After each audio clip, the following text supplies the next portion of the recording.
Everyone's favorite Fox girl is here, Yae Miko. We're going over every special thing that she can do and every way you can have to build her. Now, the first thing we want to talk about is a very obvious. Her skills. As you can see, we're all 666 here, very dubious, and she's got some things going on with her normal in charge attack that we need to talk about here. Now, two things to note about her normal in charge attacks. The normals don't have very long range on them at all, especially for a Catalyst character. And they are relatively slow. Nothing super special about them. However, her charge attack looks like it takes forever. You're in this very long, lengthy animation, but you can animation cancel this one quite easily. So the charge attack is going to summon that big little fox serpent thing, and you can animation cancel just by jumping as soon as it is summoned, which is pretty nice. So if you get this down, you can be much more mobile on the battlefield. And if you master this, you can get about 4 of these off before you actually run out of stamina from using her charge attacks. You can also animation cancel by sprinting, but the charge attack costs 50 stamina, so you're gonna get only 3 of the charge attacks off if you're trying to use her as like a burst DPS with that charge attack as well. And if you combine this with animation canceling and her E, you can be pretty mobile on the battlefield, just dashing around, jumping out of it, and running along, or just going backwards, whatever it is that you want to do. If you want to just do this and just get away from your enemies while charge attacking, that is a thing that you can do as well. Now, her next skill is her elemental skill, Yakan Evocation Sesha Sakura. Now, this is going to be basically the bulk of her kit here. Your elemental burst works off of this. So let's break this one down. You can see that it has 4 different levels. You don't get access to the 4th level of the damage increase unless you have Constellation 2. However, you do get 1st, 2nd, and 3rd. And how do you go about these? 14-second duration, 4-second cooldown, Sesha Sakura as well. Her E is going to plant a little totem guy right there. And if you have them close enough in proximity, as you can see, they will actually buff each other up. However, if they're not in close enough proximity, they won't buff each other. As you can see, this guy's chilling over here. Let's put one down over here and put one way over here.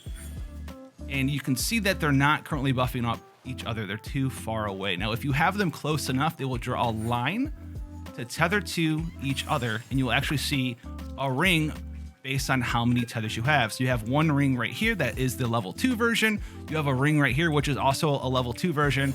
And then I will post this down, and the one in the middle was tethered to both of them at the same time, which allows it to get multiple stacks with 2 rings. You can actually do this to all 3 of them. If you make like a little triangle of sorts, they will all be level 2, and you also will get that bonus damage for all of your use as well. Now, one very small caveat, it's very hard to do, but you can actually misplace these if you make them too close together. So if I try to just go here and plant them all right on top of each other, I'm only gonna get 1. However, it's pretty easy to not do this as long as you're not trying to make it happen versus a wall. But as you can see, you can get them really close together and they're all buffing. They'll all be hitting the target fully buffed. Now, her elemental burst, the great secret art, Tenko Genshin, is gonna utilize your elemental skill as well, because it's going to do initial damage and then detonate up to 3 of your Sesha Sakura, which will give you the Tenko Thunderbolt damage. You'll get 1 of these 467% procs at talent level 6 per Sesha Sakura that you have down on the field. Her first ascension skill, the Shrine Sacred Shade, is going to allow you to really utilize that elemental skill and elemental burst combo, because your elemental burst is going to detonate your E's, but you will get your E cooldown instantly back from detonating them, so you can place them right back down immediately again. Enlightened Blessing will allow you to benefit from Elemental Mastery for your E. Every point of Elemental Mastery that she has will give her a 0.15% damage increase to her elemental skill. Now, if you're watching the footage in the background, trying to get an idea of how much damage she's capable of, she is talent level 6 right now. Talent level 10 is around 29, 30-ish% additional damage just from the scaling stats that you'll gain. The scaling damage multiplier increases going from 6 to 10. Weapon selections for Yae Miko are going to be pretty significant here. You obviously have access to her new weapon, the Kagura. You also have Lost Prayers to the Secret Winds. These are by far your 2 best 5-star options there. They're basically the same weapon with slightly different refinement abilities. On top of that, though, she's got some very plentiful 4-star options. The most free-to-play friendly is going to be the Dodoka Tails here. It's going to increase your normal attack damage and charge attack damage, which isn't really what you're focusing on with this character. It's more about her E and elemental burst. However, if you're trying to use her as a main DPS, this one's going to be most free-to-play and also give you a little bit of benefit to that role. However, by far her best 4-star book is going to be the Widsith here. It plays extremely well with her role as a burst DPS character. It's going to have crit damage on it, much like Kagura's Verity does. But in addition to that, once every 30 seconds, you're going to get either a very large 120% attack bonus, 96 elemental damage bonus,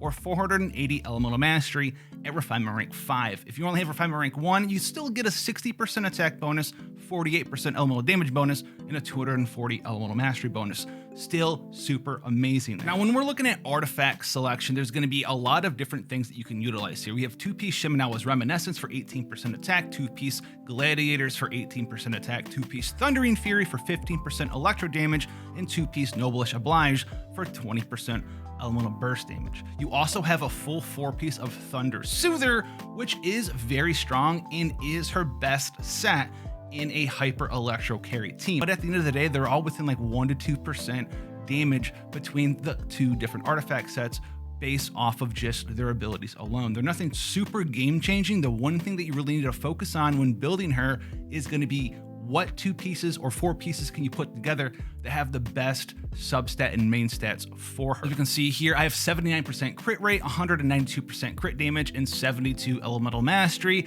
as a small bonus, not our focus, just a little bit of extra E damage. And to accomplish this, we're going to be using either a crit chance or a crit damage circlet. If you have a crit damage main weapon, like the Kagura Verity or the Widsith, you're going to want to use a crit chance circlet here to maintain that around 80% critical hit rate. If you have a crit rate weapon, like the Solar Pearl or the Lost Prayers, crit damage main circlet is what you're aiming for there. You're always going to be using an Electro Goblet because it buffs up everything in her kit, because everything she does is Electro, and you're also going to be using an attack percent Sans here. For substats, well, you've guessed it, we're looking for crit damage, attack percent, and crit rate. If you get a little bit of elemental mastery, you get a little bit of energy recharge, that's going to work wonders for you as well. But throw down below what you're going to be building her with and what your weapon of choice is going to be, and make sure to slap that sub button and that like button as well, and come back for more. It's good to have you here. Now, one quick thing about Constellations, if you are having trouble with energy recharge and you got lucky you can get your hands on Constellation 1, it is very nice because it's going to give you 24 energy back when you use your elemental burst, because it gives you 8 per totem you destroy,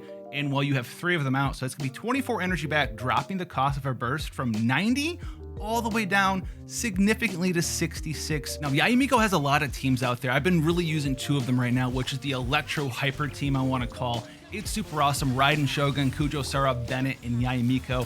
Fantastic, buffing up damage in different ways between the different cast of characters, off the field damage, on the field damage, attack buffs. If you have C6 Kujo Sara, crit damage buffs on top of that.